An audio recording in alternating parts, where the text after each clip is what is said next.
it to Caravan Rebot. It's pretty lively here. So, just past this wall is the desert, huh? Oh, wow. Paimon remembers hearing people call this the Wall of Samiel. It's made to block sandstorms from the outside. Oh, if it's this tall, it's gotta be the divine work of Greater Lord Rukkhadevata, right?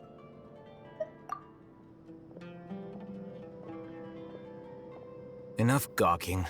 Come on, follow me. Huh? Over here.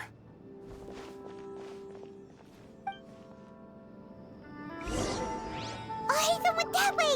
Let's hurry up and follow him. Wonder what he's up to. This and that.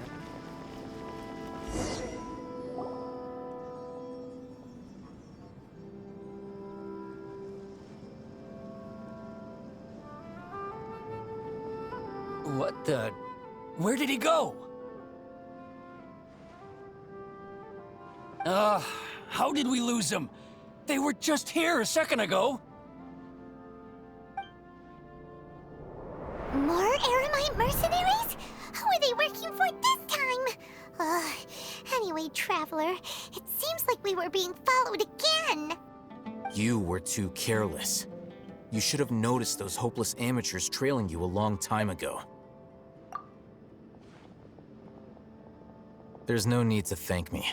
I've never cared to keep track of personal favors. All I did was correct a mistake I happened to come across. It's a habit I developed at the academia. You really gave Paimon a scare, Alhaitham. We never thought we'd run into you here. Last time we met at Port Ormos, didn't you say you were going back to the academia? Wait, don't tell Paimon that you're here to take us back on their orders. Oh, so you've already landed yourselves on the academia's hit list. I can't say that I didn't expect it. However, had I wished to turn you over to the academia, don't you think you'd already be the Eremites' honored guests by now? Oh, right. You do have a point. I have no interest in running errands for that project. As a scholar, I've always belonged to the camp that promotes researcher autonomy.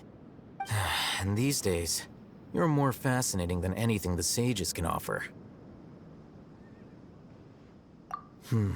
Not quite. To tell you the truth, I'm still investigating the Divine Knowledge Capsule. Unfortunately, I've run into some difficulties. Everyone says the capsule originated in the desert and was eventually moved to Port Ormos. If I am to get to the bottom of this, I must understand how the capsule first came to be. Which brings me back to you, and why you're so interesting. The leader of Ain al-Ahmar used the Divine Knowledge Capsule right in front of you, and upon seeing him, your expression became perplexed, and you were lost in thought for quite some time. To have that kind of reaction, I think you must have realized something. Are you interested at all in sharing what you've been hiding from me?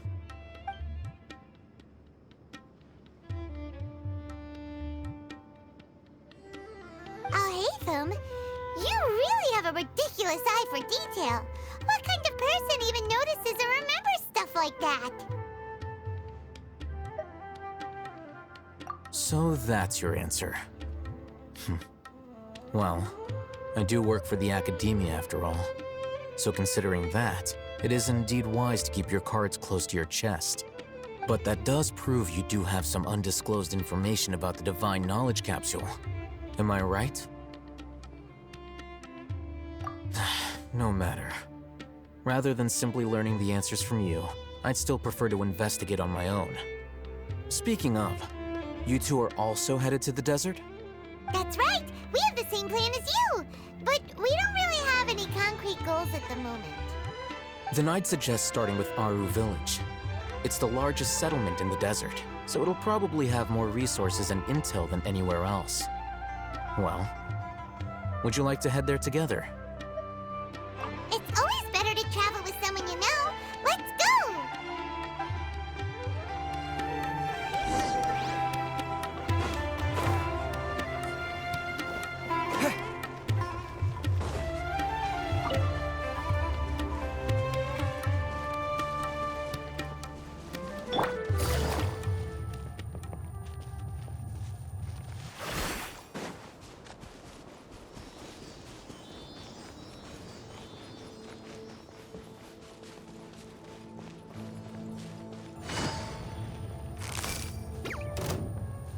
Quietly now.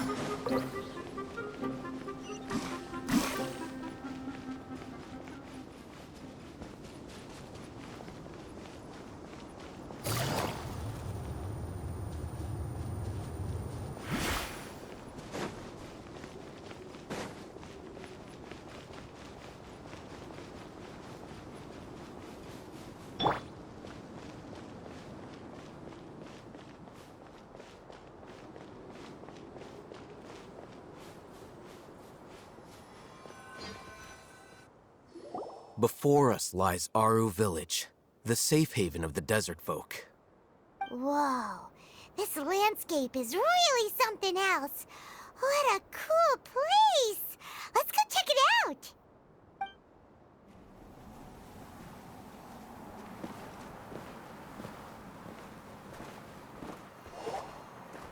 Wow!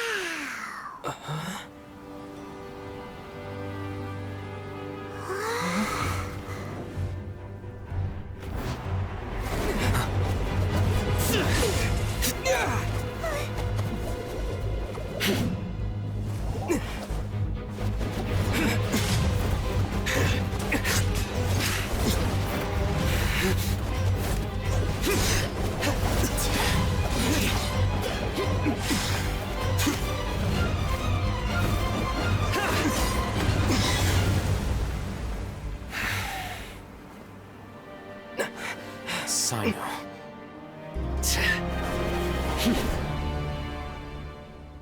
Unless my memory fails me, we have barely spoken 2 words to each other before now at the Academia.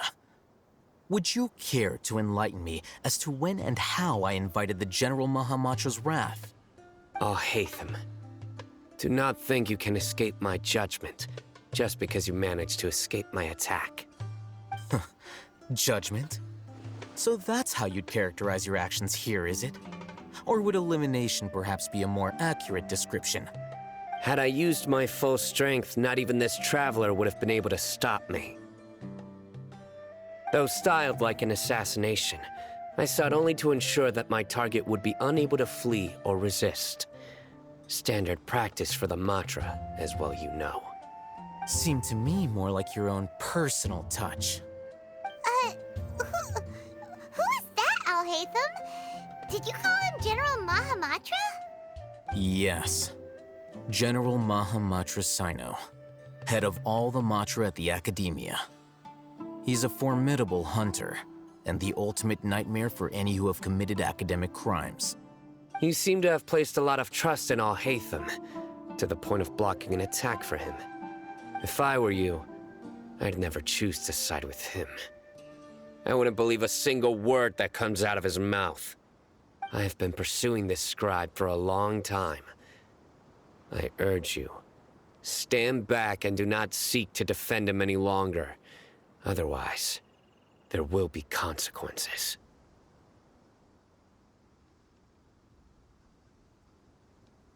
Has Al-Haytham done something wrong? Paimon doesn't think he's as bad as you've made him out to be. I won't waste my breath explaining things. Al-Haytham, I saw it during our fight. Take it out. The divine knowledge capsule you're hiding on your person. Unless you want me to retrieve it for myself. Very perceptive of you. Nothing escapes a Matra's senses. Wait, the divine knowledge capsule? Didn't it fall into the Matra's hands in Port Ormos? No wonder you speak with such confidence, Sino. But I must admit, I'm very curious. What does this capsule mean to you? And why, as General Mahamatra of the Academia, are you all alone in the desert? As far as I'm aware, the other Matra have been speculating about your disappearance. Have you been given a mission that's, let's say, morally dubious? If I was the real target of your mission, what was stopping you from simply using your authority and resources to judge me within the walls of the Academia? I should have known you'd be difficult to deal with. You two? Ugh! What you would do, Traveler? Paimon feels like we can't trust either of them. Ahem. Well, look at you two, acting all tough and self-righteous over there. Wait, Dia?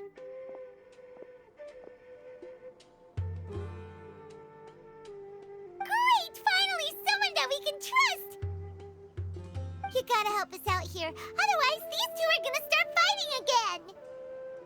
Yeah, sure looks that way. Two giants from the academia duking it out once and for all. Not something you get to see every day, that's for sure.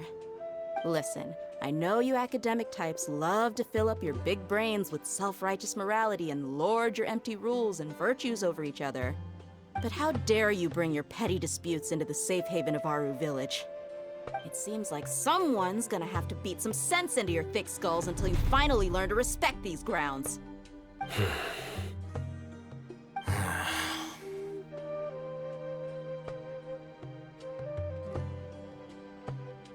Hey, did either of you hear a word I just said?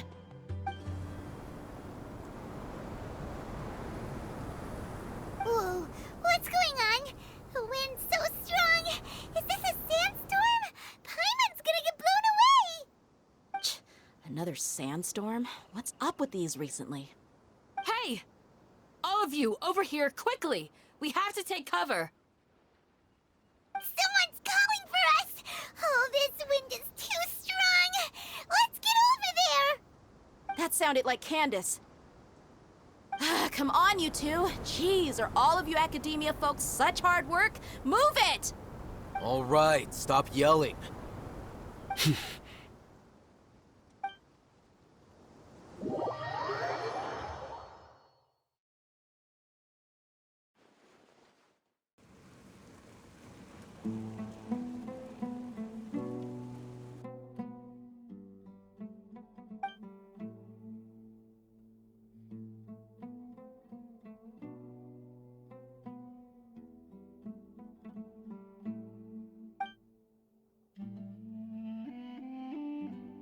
Well, this is pretty awkward. Hey, wanna play sardines with three people who wanna tear each other limb from limb? Sure, why not? Sounds fun. The air is so thick and heavy. Paimon can hardly keep floating anymore. My sincere apologies, everyone. This is the home of our village chief. I will have to ask you to make do with this small room until the sandstorm dies down. Please, let me introduce myself. I am Candace, protector of Aru Village. Our savior has come at last! Nice to meet you, Candace. The name's Paimon. Thank you so much for helping us. There's no need to thank me. It's only right to help each other when the weather gets rough. Wow, she's so gentle and caring, like a nice older sister. Unlike those guys over there. All right. Now that we're all better acquainted, we should return to the topic at hand.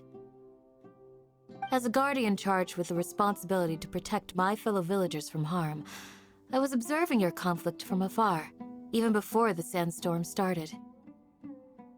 And now that you have set foot within our village itself, it is all the more my responsibility to make absolutely sure that you pose no threat whatsoever to us.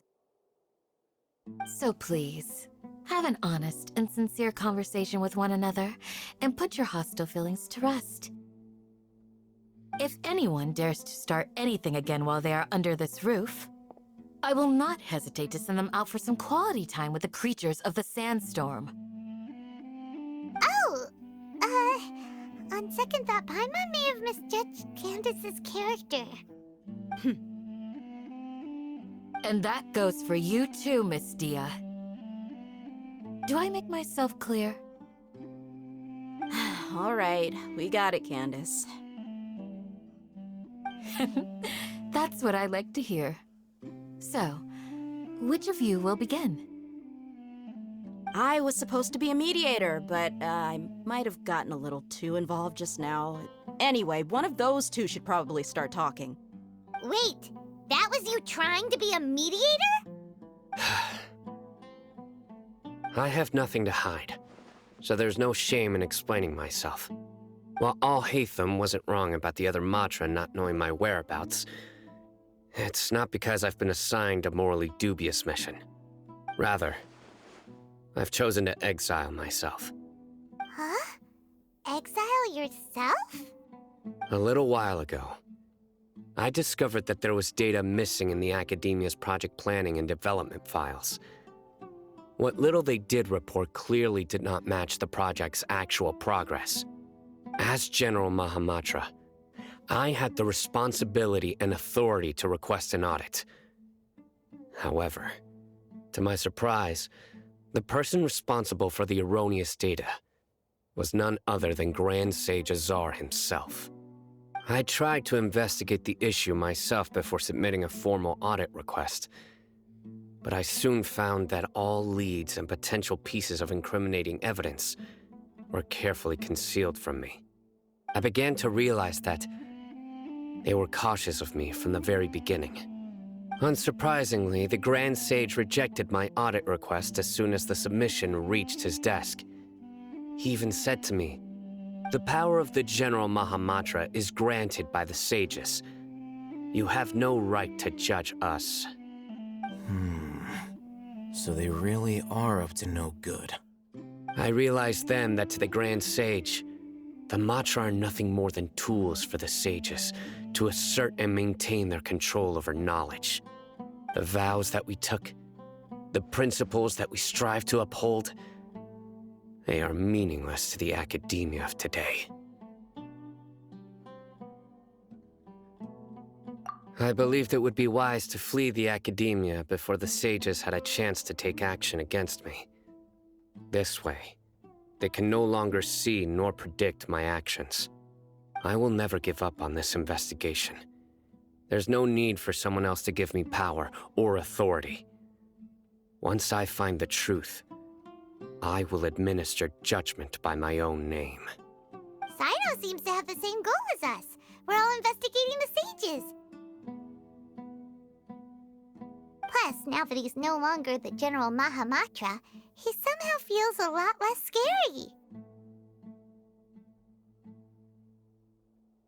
Well, Sino, if that's your story, then why did you see Alhaitham as a target? When I was investigating the matter in the academia, I overheard a conversation between Alhaitham and a sage. The sages asked you to investigate a blonde-haired traveler. Do you dispute this, Alhaitham? What? Like many parts of the project, this assignment was undocumented. Now throw in your suspicious behavior with the Divine Knowledge Capsule, and I think we deserve an explanation. Yes. I was indeed tasked with investigating the Traveler. Alhaitham! After all, the promised reward was so great that hardly any scholar could have refused. The sage told me, once you've completed this assignment, I can give you a glimpse of divine knowledge. A most enticing offer. Unfortunately, those academics don't know me at all. Their words contained one key piece of information, namely that divine knowledge indeed exists. That gave me all I needed to know. From my perspective, the sages are far from trustworthy. Think about it. Isn't it a little strange they're so willing to share divine knowledge with anyone, even as a reward? So, I began my own investigation following the lead of the Divine Knowledge Capsule. In the end, I realized my wisdom in committing to this rather than collaborating with the sages. Had I been less guarded, I probably would have ended up like that Ain al-Ahmar mercenary, incapable of remaining sane for long enough to hold a conversation. You mean that the sages originally planned to dispose of you, using one of those capsules that drive people insane? I'd already given up on the assignment by then. I only told the Academia I was waiting in Port Ormos for you to appear so they wouldn't suspect anything. So it came as quite a surprise when I encountered my erstwhile target while investigating the Divine Knowledge Capsule. Criminals do love to talk about coincidences. Even though I ran into the Traveler by chance, I had no intention of providing assistance to the Academia. Also, you should remember, You were the ones who decided to follow me and strike up a conversation after I left that tavern. That's true. Alhaitham helped us out at Caravan Rebot as well. Maybe he's telling the truth. I'm willing to apologize, if that's worth anything to you. I took the Divine Knowledge Capsule behind your back because I judged its existence to be a significant risk. I felt that it would be best for no one to interact with it before it had been properly studied. After all, curiosity often proves to be the most dangerous thing in this land. You should be well aware, Scribe Alhaitham, that curiosity can also lead you to danger and suspicion. Answer me this. Did the sages share any information about their project with you? Have I not made myself clear? You and I are both distrusted by the academia. Do you really think they would tell me anything? Fine. Although you haven't completely proven your innocence, I won't regard you as an enemy, for now. As you wish. Good. I'm glad to see you two clearing up your misunderstandings. And now you, Dia. I believe it's your turn. Oh, sorry. Whatever the boys were talking about must have been so boring that I spaced out. My situation is pretty straightforward. My employer, Dunyarzad of the Homayani family, is friends with the Traveler and is currently recovering from her illness at home. I had nothing going on, so I decided to return to Aru Village for a visit.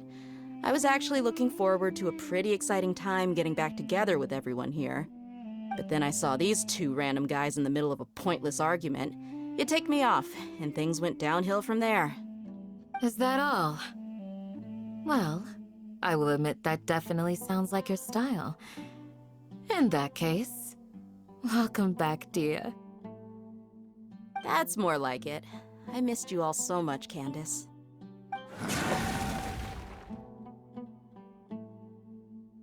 Whoa! What was that sound? No need to worry. Now that you're no longer at each other's throats, please make yourselves at home. I'll take a quick trip outside to clear out some of those creatures in the sandstorm. Creatures? In the sandstorm? Are you sure you don't want some backup? Fighting in a sandstorm is not for the faint-hearted. Anyone without extensive training in these conditions is at a disadvantage. You needn't worry. Yeah, just leave him to Candace. Don't worry, she's as tough as they come.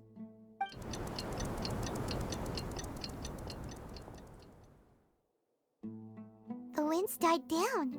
That means the sandstorm's over, right? Candace still isn't back yet, though. Is she alright? Maybe we should go out and check on her. When you put it that way, even I'm starting to feel a little worried. All right, let's go. We've been here long enough, and the boys are as chatty as the floor.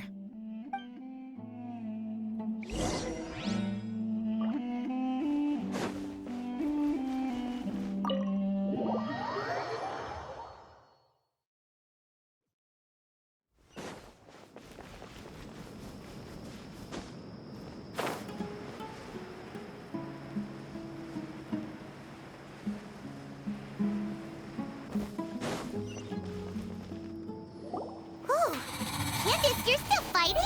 You've been out here dealing with these creatures the entire time? Yes. They just keep coming in waves. I've lost count of how many I've defeated. Before I realized it, even the sandstorm had stopped.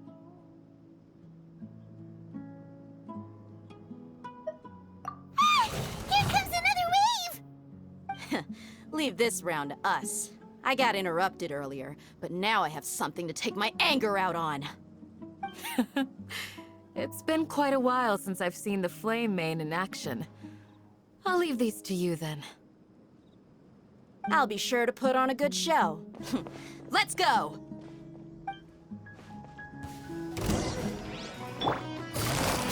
Busted! Order guide you. Scatter!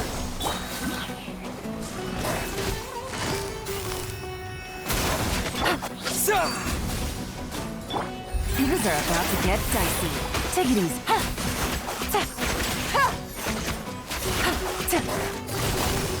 Gotcha. Here comes another wave! When are they ever gonna let up?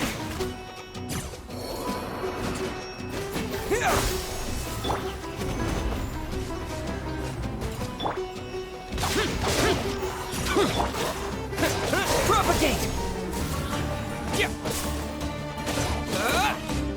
Disappear!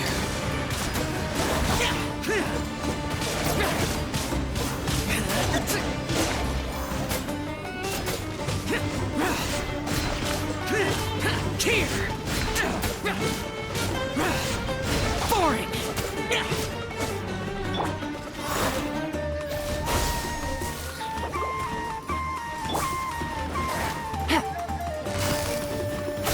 Take it easy. Rise! Quake!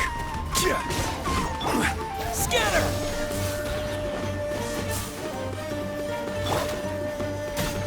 Rise! Quake! This is order!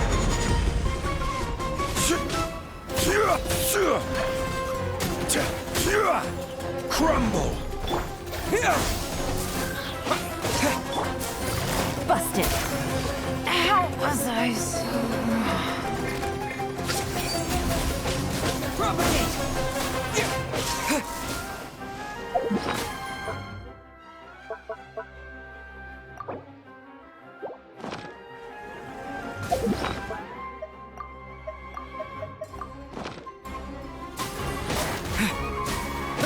Scatter!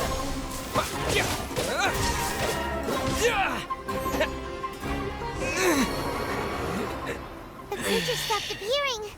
Was that the last of them? What we fought just now was probably the aftermath of the sandstorm. So we should be safe for the time being. Well fought, everyone. No injuries, I hope. Huh? Who are you? Ah, my apologies. I haven't had a chance to greet you yet. I had my hands full taking care of the village's elderly and children. I am the chief of Aru Village. Everyone usually calls me Uncle Anpu. Sir, I am also originally from the desert, but I have not been back for some time now. May I ask if such sandstorms are common? I can't say they've always been common, but recently the storms have become increasingly severe and frequent. Besides sandstorms, we also occasionally get earthquakes. According to an investigator who stayed in the village a while ago, these unusual natural phenomena are related to the withering of Irminsul. Another effect of Irminsul's withering. So, Irminsul's withering causes withering zones in the forest, and sandstorms and earthquakes here in the desert? Everything in the natural world is inextricably connected to Irminsul. These regional symptoms can indeed be a reflection of Irminsul's present state. Everyone in Aru Village needs to take good care of themselves. Speaking of which, why haven't I seen a single village keeper since I got here? Village keeper? Who are they? Village guards like Candace? Does your curiosity know no bounds? Village Keeper is how Aru Village refers to mad scholars exiled here by the Academia. Most of them are scholars who lost their sanity after a period of training in the Avidia Forest. The Academia believes that their crazed mutterings may have a negative effect on the psyches of other scholars. So, they're forcibly exiled to the desert. Though if you ask me, it's all a boatload of nonsense. Alas, that's exactly what we've been trying to investigate. One by one, the village keepers have been mysteriously disappearing without a trace.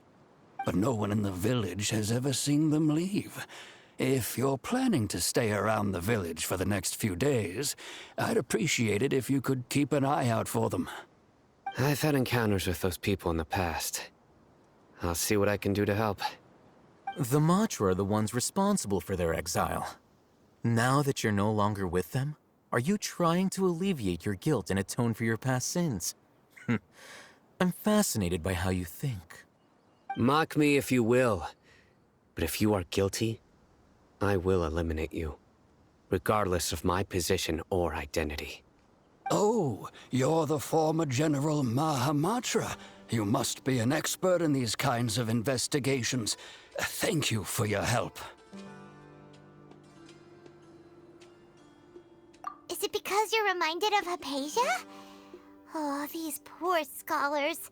First they lose their sanity, now this! We need to help get them back home, safe and sound. But, is it really a good idea to tag along with Sino? You seem like you really don't trust him. I'll be grateful for the assistance. No doubt you will do a better job than some of my former subordinates. Let's start by finding a spot to share what we know so far.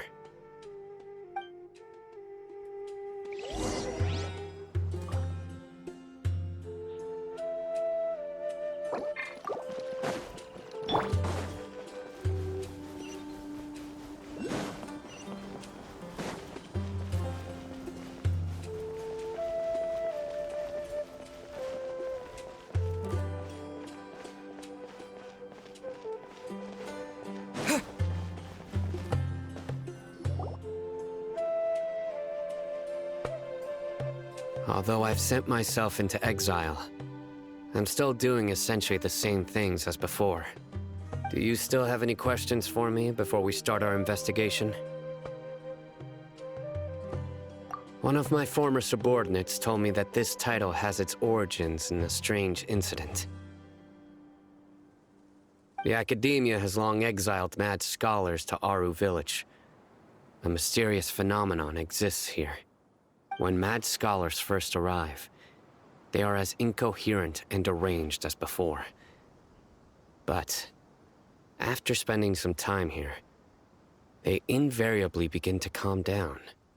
Initially, the people of Aru Village greatly resented having to take in the mad scholars. But a strange incident one night changed that. Aru Village was struck by the strongest earthquake in living memory. Seeing buildings on the verge of collapse all around him, the then chief of the village was preparing to take everyone to safety. Suddenly, he noticed a mad scholar crouching in a corner, caressing the ground with his hands. A soft, green light radiated from him, like a divine glow against the backdrop of night. Despite the powerful tremors that ripped through the ground that night, all the houses remained upright, almost as if they had grown roots reaching deep into the ground. In the end, not a single building collapsed, and no one was hurt. After that, the people of Aru Village treated the mad scholars with greater kindness, and began to refer to them as the village keepers. A soft green light? A mad scholar protecting Aru Village? What do you make of it, Traveler? Paimon thinks so too. Actually, Sino, do you know if any of the mad scholars continued to wear their Akasha terminals at Aru Village? In theory, they would continue wearing them so the Academia could still monitor their activities. With that said, the main Akasha system would no longer have any interaction with them. Oh, no wonder! Everything makes sense then! Add in the fact that they calmed down, it was probably Nahida who calmed them. If you are able to draw a conclusion from this one story alone, then it appears you possess much more information than I do. So, what do you make of the story? Really? Lesser Lord Kusanali. What? You don't believe us? Lesser Lord Kusanali was definitely using the Akasha to give her power to the mad scholars! No, It's not so much that I don't believe you. I'm just struck by your reasoning. Lesser Lord Kusanali, the current Dendro Archon. Is she really active in Sumeru? The Academia has always placed far greater importance on the late Greater Lord Rukkhadevata. They've more or less ignored Lesser Lord Kusanali, and I've never had any reason to doubt their views. In addition, I've never heard any stories about Lesser Lord Kusanali and her deeds. To me, she might as well have been a god that never existed. No way! Nahida definitely exists! She's a... How should Paimon put it? She's a good Archon who's kind and wise. Even if she says weird stuff sometimes. I've spent many years interrogating criminals, so I can easily tell when someone is lying. Good! Then you should know that we're telling the truth. That look in your eyes. I've never seen that from a liar. You two really must have met Lesser Lord Kusanali. How can this be? To think, our Archon has been amongst us this entire time. All right, now it's our turn to put our skills to good use for this investigation. But easier said than done, especially since we don't have any leads. Maybe we can start by knocking on some doors. Excuse me, are you here to help me find my grandpa? Huh? Who are you? By the sounds of it, a resident of this village. My name is Isak. You'll help me find my grandpa, right? Is your grandpa a mad scholar? Hey, don't say that. Grandpa is just Grandpa. Why do you have to call him that? It's not like he's a bad person or anything. The person you're referring to is not a local, yet you are. Why do you call him Grandpa? Grandpa is just Grandpa. He's my family. I heard everything you said to the village chief. Please, you gotta take me with you. I want to find my grandpa. I swear I'll help. I won't be a nuisance. Ah, so you're the one who was eavesdropping on us around the village chief's house. I was planning to go out and take care of whoever it was, but I had a vague feeling that they didn't harbor any ill intent. Whoa. Hatham wasn't kidding about Matra having sharp senses. Sino, he's just a kid. All he wants is to find his grandpa. Let's find a way to help him. Sorry. I was only listening in because I wanted to know where Grandpa went. Honest. If you don't believe me, you can ask Miss Candace. All right. But first, let's confirm the facts with Candace.